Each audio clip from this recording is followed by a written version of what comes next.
这几天有一则新闻，在我看来它的重要性明显被低估了，可能是因为10月11号加密货币市场大幅暴跌爆仓200亿美元这个新闻覆盖掉了。我们今天一起来看一下这一则被低估的新闻。雅虎财经以及各个主流媒体都已经有报道，也是在10月11号公开报道的，就是华尔街的银行联合推出与 USDT 和 USDC 竞争的稳定币。报道称，包括高盛、德意志银行和花旗集团在内的9家全球银行，有的报道是10家，其中有一个差别就是加拿大道明银行，有些报道有提到，有些没提到。9家全球银行联合推出 G7 支持的稳定币，因为到2030年，稳定币在支付市场上可能会达50万亿美元的规模，而 Coinbase 预测到2028年就将达到1.2万亿，所以这是一个巨大的蛋糕，大家都想到这个市场分一杯羹，所以传统金融它肯定不能缺席啊。9家全球华尔街银行业巨头宣布，计划开发一种专注于 G7 货币的联合支持稳定币。彭博社周五发布报告称，该财团包括高盛、德意志银行、美国银行、桑坦德银行、法国巴黎银行、花旗银行、三菱日联银行、道明银行和瑞银。这些银行表示，他们将探索在公共区块链上发行一种储备支持的数字支付资产，每个单位与传统法币货币一一挂钩。该联盟确认，它已经与相关市场的监管机构保持联系，以评估该计划是否可以增强数字支付领域的竞争。所以传统金融机构正在加速区块链实验，征询美国和欧盟更明确的监管框架。现在欧盟的 MiCA 和美国的天才法案监管框架都已经落地了，所以现在是一个很好的时机。稳定币已经成为传统支付轨道比传统支付轨道更快更便宜的替代方案。到2030年，该技术每年可以处理超过50万亿美元的支付，而且事实已经证明，这种商业模式对于发行人来说非常有利可图，因为他们从支持这些稳定币的国债和现金等价物当中可以赚取可观收益。例如 USDT 的发行公司泰达运营着流通量最大的稳定币，每年从储备资产中产生数十亿美元的收入，目前正在一轮融资当中筹集多达200亿美元，这可能使其成为世界上最有价值的私营公司之一。本报道中提到的银行联盟的加入，是在整个行业实施多项并行区块链支付计划之后进行的，包括纽约梅隆银行对代币化存款的探索和摩根大通6月份的试点。摩根大通试点的这个产品叫 JPMD， 是一种代表该机构美元存款的代币，所以也是一种代币化存款。汇丰银行在9月下旬为企业客户推出了代币化存款的服务，允许通过区块链基础设施进行安全的跨境货币转账。所以这相当于把存款放到区块链上去，我有一期节目专门讲了这件事情。那么金融公司将这些基于区块链的支付系统视为其传统资产代币化的更广泛雄心壮志的重要基础设施。报道称，早些时候摩根大通、美国银行、花旗、富国银行在内的几家美国的主要银行就潜在的合作稳定币进行了探讨性的讨论，尽管这些谈判依然是概念性的。所以传统银行竞相抓住数字美元迁移。渣打银行警告说，到2028年，稳定币的采用可能会从新兴市场银行流失超过1万亿美元，因为高通胀经济体的用户越来越多的将泰达的 USDT 等代币视为事实上的美元银行账户。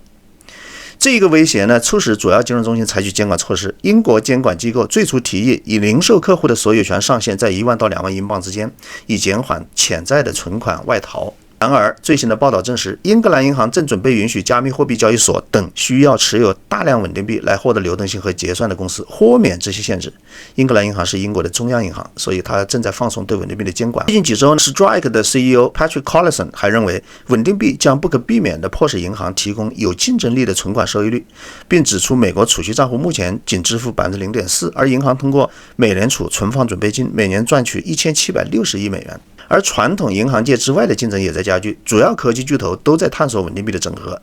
据报道，苹果、爱彼迎、Uber 和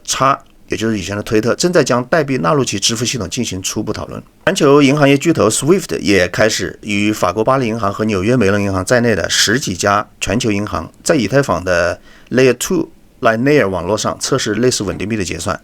这个我也有节目已经提到过了。欧洲银行已经积极进军该领域，包括 ING、UniCredit 和德意志银行在内的9家主要贷方组织了一个单独的财团，计划在2026年年中之前推出受 MiCA 监管的欧元稳定币。总体上讲，就目前而言，全球银行业面临着一个战略选择，要么与成熟的稳定币发行人合作，要么就是建立专有的代币，要么看着支付收入完全迁移到加密原始货币对手和科技巨头。这个报道当中，除了提到刚才华尔街9大银行或者10大银行进军G7稳定币以外，另外提到的几个目前已有的试点，包括 SWIFT 系统，还有欧元稳定币、代币化存款等等，这些我在前期都有专门的节目有提到过，有兴趣的朋友可以去看详细的细节。那么我认为这个报道它的重要性被严重低估了，因为它这里面几个特点是非常重要的。所以几大银行巨头联手推出 G7支持的稳定币，那它至少有这么几个特点。首先第一，传统银行代表华尔街，代表传统的金融势力进场，所以表明 TradFi 已经全线进军加密货币市场。第二，它是盯住 G7 的货币。G7 我们知道主要包括的国家是美国、日本、德国、法国、意大利、英国和加拿大7个国家。那这7个国家，所以这样的话 ，G7 的货币应该包括这5种货币，就是美元、欧元、日元、英镑和加元。所以这个稳定币预期未来将会按一定的权重去盯这5个货币构成的一篮子货币组合。第三，报道明确地指出，这个 G7 稳定币将在公链上运行，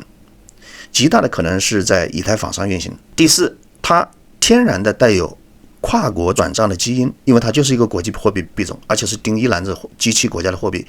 而且是在 G7 国家范围内全范围合规，所以它天然就带有合规性和跨国支付的特征。所以这几个特征整合在一起，那么它将来很有可能构成 USDT 和 USDC 的重要的竞争对手。那么如果我们理解了这个G7稳定币的话，我们就不能不把它与 Facebook 扎克伯格2019年计划推出的这个天秤币 Libra 做一个简要的对比。如果我们把它跟 Libra 这个对比的话，你基本上可以看出它就是当年 Libra 的一个翻版，只不过 Libra 更多整合的是科技巨头，而今天的 G7 稳定币它主要是由传统金融机构的势力来推动的。我把这个 G7 稳定币项目与2019年 Facebook 主导推出的 Libra 的货币做一个简要的对比。首先，发起和管理方 G7 稳定币项目是由10家或者9家系统重要性银行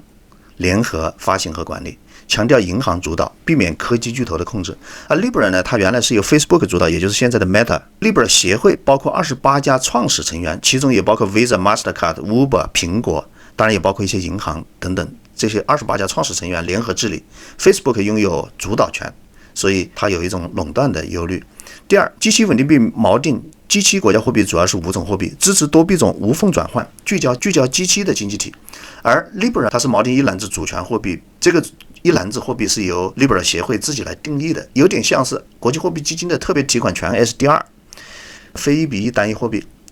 那么在区块链的类型上， G7 稳定币是基于公链，很有可能是采用以太坊，所以强调开放、透明、互操作性，支持 DeFi。Libra 它是一个联盟链，它是自建一条链，由它的协会成员受许可以后来共同验证节点，所以它非公链设计，优先隐私和控制。储备机制来讲， G7 稳定币肯定是由 G7 国家的法币和低风险资产，包括国债1:1全额储备的，就是要符合现有的监管标准。而当时 Libra 的设计，它是由现金和低风险政府债券储备来支持，但是当时没有监管框架，所以具体的一些操作当时有一些可能并不太明朗。所以总体上讲，你如果把这几个方面稍微对比一下，你会发现今天的 G7 稳定币项目与当时的 Libra 在基本的方面是很相似的，最重要的一个区别就在于一个是采用公链，一个是采用联盟链，其他很多方面基本上都很相似。所以 Libra 胎死腹中，只能说它太超前了，当时的监管框架不支持。如果换成是今天， Libra 也许就可能成长为稳定币跨国支付的巨头。所以这么看来，我们不能不感慨 Libra 真是死不瞑目。不过有一点非常遗憾的就是，今年美国天才法案通过以后，美国的监管环境宽松了，不知道为什么扎克伯格没有领导他的团队重新快速回到 Libra 原来的轨道上。也许因为他对跟白宫的关系不够自信，还是其他什么原因，我们就不得而知了。好，我们今天就简单的给大家做这么一个新闻的解读。如果大家对里面提到的其他的项目的细节感兴趣，请点击我前面的视频，分别都有专题的讲解。今天就给大家分享到这儿，感谢大家支持，咱们下次再见。